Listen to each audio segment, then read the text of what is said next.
અમદાવાદમાં નારોલ વિશાલા હાઈવે છેલ્લા 10 મહિનાથી બંધ થતા વાહન ચાલકો પરેશાન છે। બ્રિજના સ્પાન નબળા થઈ જવાની કામગીરી મંથર ગતિએ ચાલી રહી છે।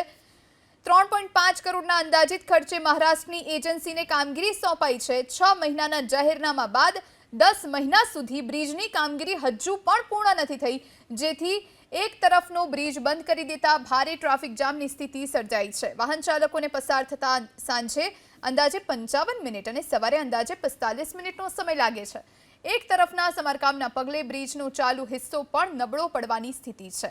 વાહન ચાલકો નેશનલ હાઈવેની મંથર ગતિની કામગીરીથી ભારે ત્રસ્ત બન્યા છે। અમદાવાદ શહેરમાં વિશાલાથી નારોલને જોડતા બ્રિજની કામગીરી નેશનલ હાઈવે ઓથોરિટીએ ડિસેમ્બર 2023માં શરૂ કરી। જાહેરનામા અનુસાર લગભગ 6 મહિના જેટલો સમય આ બ્રિજનો એક તરફનો હિસ્સો છે તે બંધ રાખવાની જાહેરાત કરવામાં આવી હતી।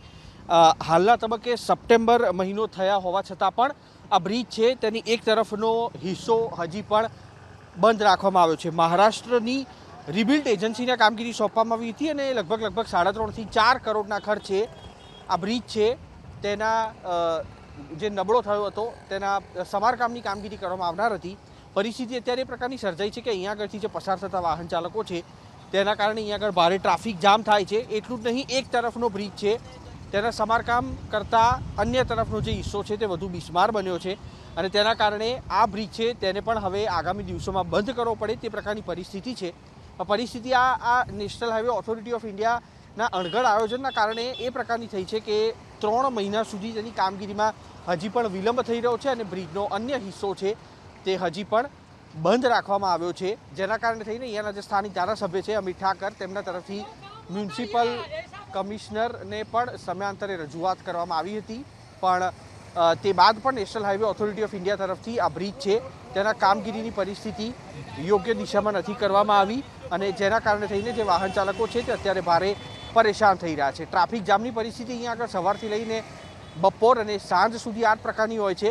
જે વાહન ચાલકો અહીંયા આગળ આવતા હોય છે, જે રિક્ષા ચાલક અહીંયા આગળ આવી રહ્યા છે તેમની સાથે પણ વાત કરશું, કારણ કે સમયાંતરે તેઓ અહીંયા આગળથી પસાર થતા હોય છે।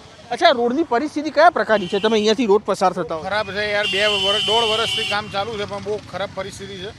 અહીંયા આવવામાં યાર એટલી પ્રોબ્લેમ થાય છે ને યાર। પ્રોબ્લેમ થઈ રહ્યો છે, સમસ્યા થઈ રહી છે, કારણ કે જે પણ ભારે વાહનો અહીંયા આગળથી પસાર થતા હોય છે તો તે એક જ માર્ગ ઉપરથી અવર જવર થતી હોવાના કારણે જે વાહનો છે તે અહીંયા આગળ ટ્રાફિકમાં ખોરવાય છે। આખરે national highway authority of India કરવા શું માગે છે તે જવાબ આપવા માટે કોઈ તૈયાર નથી અને અહીંયા આગળથી પસાર થતા વાહન ચાલકો છે તે બૂમ પાડતા અહીંયા આગળથી નીકળી રહ્યા હોય તે પ્રકારની સ્થિતિ જોવા મળી રહી છે।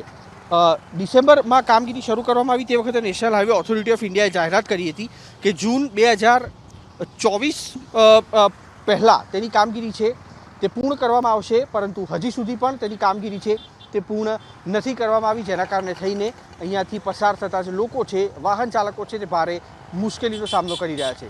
કેમેરામેન કરણ સાથે કુશાંક સોની, એબીપી અસ્મિતા, અમદાવાદ।